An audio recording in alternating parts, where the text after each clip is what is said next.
El guanín, una aleación de oro, cobre y plata, tenía un inmenso significado para los taínos. Características de fabricación. De acuerdo con fuentes coloniales en español, los taínos utilizaban el término guanín para describir un oro de bajo quilate con un tono violáceo, cuyo aroma e iridiscencia lo hacían especialmente atractivo. Se dice que en tiempos de Colón, un análisis reveló que este metal era una aleación de oro, cobre y plata. A diferencia de los colonizadores, los taínos preferían el guanín al oro de mayor quilate, conocido como caona, y estaban dispuestos a intercambiar su oro puro por guanín que los europeos les traían a una tasa de cambio de 200.1. Este metal brillante servía como un símbolo de estatus espiritual y social. En la mayoría de los casos se utilizaban láminas que servían como joyas colgantes en el cuello de jefes o caciques, luciendo en ceremonias importantes y en batallas. También eran empleadas para la selección de esposas y el establecimiento de alianzas. Su brillo e iridiscencia se asociaban con lo sagrado, legitimando así la autoridad y la habilidad de los caciques para comunicarse con lo sobrenatural. Su brillo reflejaba el sol, venerado por los taínos. Los indígenas del Caribe se referían al guanín como una aleación de metal compuesta por oro, cobre y plata, con la cual fabricaban diversos objetos. Este metal, conocido también como tumbaga, caracoli, oro, bajo o alambre, era producido en otras culturas caribeñas de Costa Rica, Panamá y Colombia, e incluso en los Andes centrales. Estas culturas lo veneraban, considerándolo un símbolo sagrado del origen de la vida y de la existencia, tanto natural como humana. Durante los siglos XV y XVI, los europeos encontraron guanines en las Antillas Mayores, así como en varios lugares de Venezuela y Guyana. Los guanines recolectados de las culturas indígenas de las Antillas Mayores, Costa Rica, Panamá y Colombia datan de los primeros siglos después de Cristo. En Puerto Rico se descubrió una lámina de guanín en un yacimiento arqueológico, la cual fue sometida a una prueba de radiocarbono para determinar su antigüedad, arrojando que la pieza tiene un origen que se sitúa entre el año 70 y el 374 d.C. Las piezas de los Andes centrales son más antiguas. Además, se han encontrado guanines en Cuba que son muy semejantes a los de las culturas Tairona y Sinú de Colombia. Sin embargo, no se han hallado guanines en las Antillas Menores y solo se ha localizado una pieza en Guyana, al norte de América del Sur, que presenta características tipológicas colombianas. Desde adornos personales hasta objetos ceremoniales, el guanín era central en la vida taína. La creación de artefactos de guanín demuestra la avanzada artesanía taína. La llegada de los europeos alteró drásticamente el destino del pueblo taíno. Los conquistadores confundieron el guanín con oro. A pesar de la colonización, el legado del guanín perdura.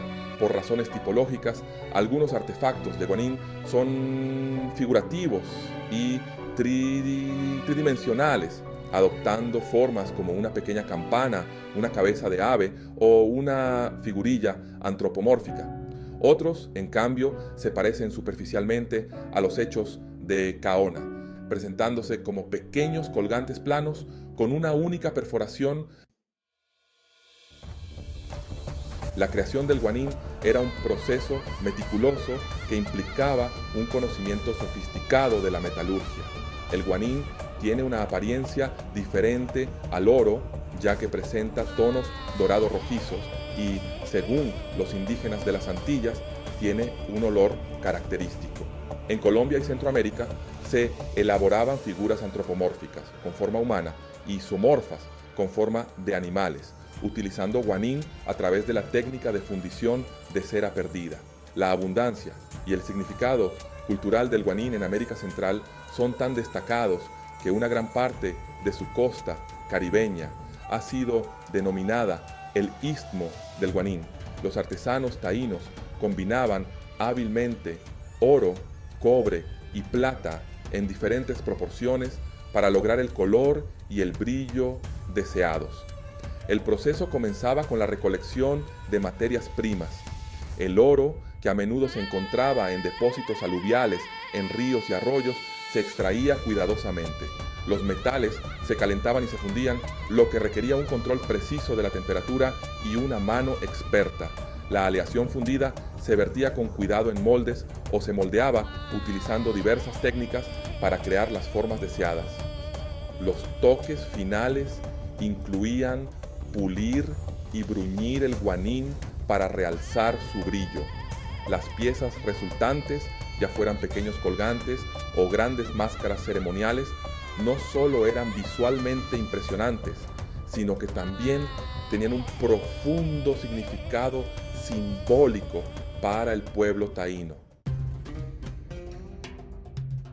Se han descubierto artefactos de guanín en todas las islas del Caribe, demostrando su importancia entre los taínos y otros grupos indígenas. El guanín no se fabricaba en las Antillas, aunque se ha debatido sobre la posibilidad de que algunos objetos encontrados en Cuba sí lo fueran.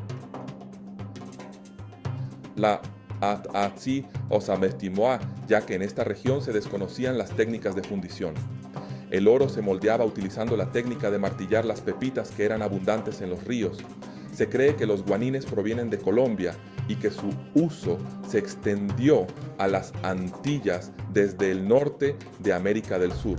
Algunos expertos sugieren que también se practicaba la fundición de guanines en Guyana, aunque esto no ha sido verificado. Desde Puerto Rico hasta Jamaica, la presencia de guanín refleja la interconexión de estas culturas isleñas. La distribución del guanín proporciona información sobre las rutas comerciales y el intercambio cultural. La Española, con sus depósitos de oro, fue un centro importante para la producción de guanín.